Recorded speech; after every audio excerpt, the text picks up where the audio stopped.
भोजपुरी भाषा के नया नया व्यासो गावले विवादित तू हो के खातिर पैसो।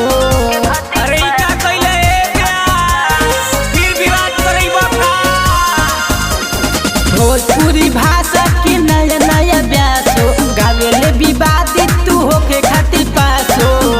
नम बेटी बहिन के धोके गावता रे अपना माटी के नमवा हंसावता रे अपना भाषा के नमवा हंसावता रे भोजपुरी के नमवा।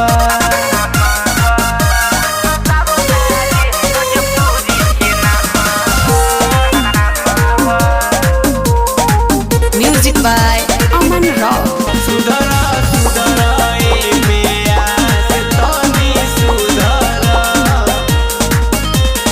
मीठते बोली नाई की बिगाड़ो अपना रोहनिया के जल्दी सुधारो। मीठते बोली नाई के बिगाड़ो अपना रोहनिया के जल्दी सुधारो। आज चर्चा में आवे खाती गावता रे अपना माटी के नमवा हंसावता रे अपना माटी के नमवा हंसावता रे भोजपुरी के नमवा हंसावता रे भोजपुरी के नमवा।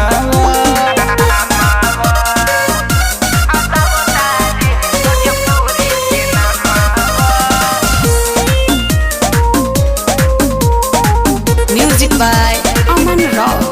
अब उल्टा सीधा गीत जली गईब सब पब्लिक के लात जुदा खइब। बुझब भरत भिखारी ठाकुर नाम बनौले देश विदेश में परचम लहरौले। भरत भिखारी ठाकुर नाम बनौले देश विदेश में परचम लहरौले। गाके गंदा गाना तू बिगड़ता रे अपना माटी के नमवा हंसावता रे भोजपुरी के नमवा हंसावता रे भोजपुरी के नमवा।